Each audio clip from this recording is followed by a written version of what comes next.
Bonjour. Je me souviens de cette époque où il n'existait pas encore l'ordinateur ni le téléphone. Et en vous parlant comme ça, j'ai l'impression de faire comme les vieux quand moi j'étais jeune. Qui parlaient quand moi j'étais jeune, ils disaient quand moi j'étais jeune, c'était comme ci, comme ça, et c'était meilleur. Et j'ai trouvé ça tellement con. Et aujourd'hui, je me trouve en train de faire la même chose, j'ai l'impression. C'est vrai, quand j'étais jeune, il n'y avait pas d'ordinateur, il n'y avait pas de téléphone portable, il n'y avait même pas de répondeur. Et les gens euh, trouvaient leurs amis en vrai et le contactaient en vrai. Et c'est vrai, c'est vrai. Le monde était peut-être plus lent aussi. Et quand il y avait peut-être des accidents, c'était plus difficile peut-être de trouver de l'aide. Mais quand j'y pense, putain, la qualité de vie était tellement, tellement supérieure dans mon souvenir. Je me souviens, quand je n'avais rien à faire, mais je ne faisais rien, et je m'ennuyais pas. Je regardais, j'allais peut-être parler à quelqu'un, je regardais les gens, je vivais ma vie peut-être un peu plus dans ma tête. Aujourd'hui, comme les jeunes, je suis devenu dépendant, esclave de mon écran. Je ne suis pas aussi rapide que ce jeune d'aujourd'hui qui paraît qu'on les appelle la génération Epsilon. Je ne sais pas si c'est vrai, mais c'est ce que j'ai entendu dire. Et ça va être quelque chose quand les jeunes qui ont grandi avec l'ordinateur vont effectivement avoir, comment dire, l'âge à gérer le pays avec la vitesse de réflexion qu'ils ont, avec la facilité qu'ils ont dans le monde virtuel. Mais comme les gens d'aujourd'hui, je suis devenu esclave, dépendant de ce monde virtuel. Et, et je vois très bien que dès que j'ai rien à faire, comme si je tirais mon pistolet en tant que cowboy, je tire mon téléphone et je regarde si je n'ai pas un SMS, un message, un truc sur Facebook. Et s'il n'y a rien, mais c'est Facebook que j'ouvre pour vérifier le fil d'actualité, de liker et tout ça. J'avais à un moment donné 2300 amis sur Facebook, ça fait beaucoup, dont je connais la plus grande partie, personnellement. Une partie venait parce qu'ils m'ont vu sur YouTube ou sur mon site et je ne peux pas vraiment refuser parce que quelque part je deviens un petit peu un personnage plus public. Mais je me rends compte que cet esclavage, cette dépendance m'empêche de vivre ma vraie vie. Ça a des avantages, certes, et des avantages indéniables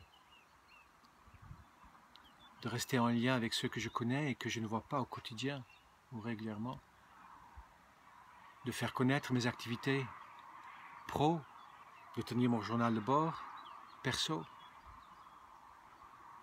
d'amener les gens dans mon projet peut-être aussi.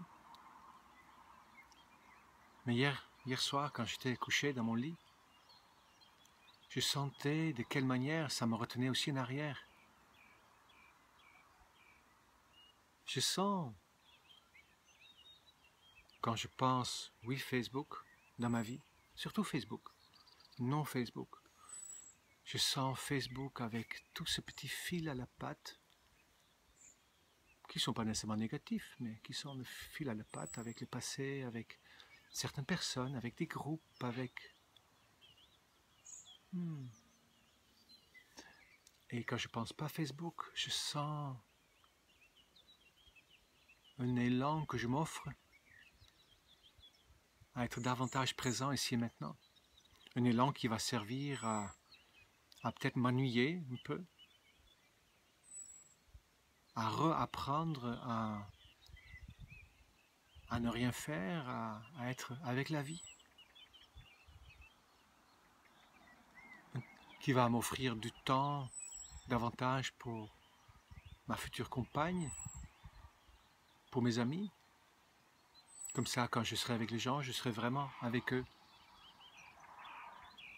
sans systématiquement regarder mon téléphone. Oui, bien sûr, il restera des mails, des SMS. Je ne saurais pas comment faire pour enlever ça aujourd'hui. Pas encore, peut-être ça sera l'étape suivante, remarque. Mais Facebook, particulièrement. Tout à l'heure, l'ami où je suis l'a dit aussi, et au niveau miroir, ça me confirme. Il a dit, si je n'avance pas, si je ne me donne pas les moyens d'avancer, si je ne prends pas ma place, ma vraie place, mais je continuerai à glisser. Et bien sûr, il y a des endroits où je ne maîtrise pas, mais là, je peux, avec un choix, me donner les moyens de prendre ma place. Oui, on pourrait dire, mais Facebook, ça te donne une place parce que quand tu fais de la pub, ça t'amène des gens qui ensuite, une fois par 2 mois, te permet de prendre une place d'animateur de stage.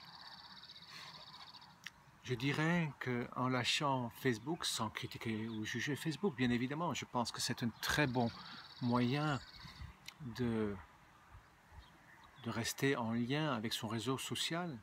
Oh non, non, non, je critique pas, je juge pas. Mais c'est comme si j'aspire à une place tellement simple, tellement plus intense et vraie et en live que ce n'est plus cohérent de garder un réseau virtuel, le mot le dit bien, qui n'est pas vrai, même si le monde en soi est déjà virtuel. Facebook, ça sera un monde virtuel dans un monde virtuel. Donc je mets cette vidéo en même temps qu'un petit texte explicatif. Je me force, je me coupe de fil à la patte, je me coupe des fuites possibles comme je l'ai déjà fait depuis octobre de l'année passée. Je coupe des fils à la patte et des fuites. Je coupe des moyens de fuite pour me pousser avec le nez dans le caca, avec le nez dans la vie, pour que je ne puisse pas fuir, pour que je sois obligé de retourner dans cette manière de vivre merveilleuse que je connaissais. Ah, la vie n'était pas nécessairement merveilleuse, je n'étais pas bien dans ma peau quand j'étais jeune. Mais ça, c'était quelque chose de... Dans mon souvenir en tout cas, et on peut dire oui, dans le souvenir en général, tout est plus beau. Mais je pense réellement que de vivre une vraie vie est meilleur pour moi que de rester dans une illusion d'une illusion. Et je pense que c'est là où ça se passe pour moi. Alors comment je vais faire? Mais ceux qui veulent, il y a toujours mon numéro de téléphone. Il y a mon site web où je vais ajouter mon journal de bord si c'est possible pour le rendre plus vivant. Il y a mes vidéos sur YouTube où je partagerai au fur et à mesure mes réflexions avec ceux qui le souhaitent. Et les gens qui veulent savoir ce que je fais professionnellement, mais ils peuvent s'inscrire à mon newsletter à partir de mon site. Et de temps en temps, en essayant de ne pas trop encombrer leur boîte aux lettres, j'enverrai un mail avec des news. C'est pour ça que ça s'appelle un newsletter. Et si du coup, effectivement, je serais plus assez visible pour que les gens ne font plus appel à moi pour l'accompagnement ou pour des stages, mais ça sera peut-être dans ce cas-là le moment de passer ailleurs, de faire un pas de plus activement vers mon rêve et chercher peut-être moi-même cet endroit au lieu d'attendre qu'un signe me montre où cet endroit se trouve. Voilà, c'est ce que je voulais partager avec vous ce matin. Aucun jugement envers Facebook, ni envers personne qui reste sur Facebook.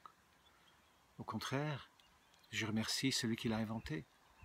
Ça a été important pour moi. Et je remercie tous ses amis d'avoir été mes amis sur Facebook. Et je dis bienvenue à tous ces nouveaux amis qui choisissent de tisser un nouveau lien avec moi. Et ainsi peut-être tisser l'amour, d'aller vers le un ensemble, encore et encore et encore. Voilà, j'ai sûrement encore plein de trucs à dire.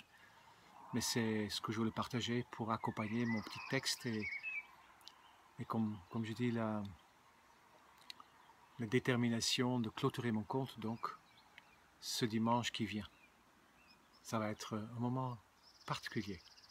Je vous souhaite une très belle journée et à très bientôt. Au revoir.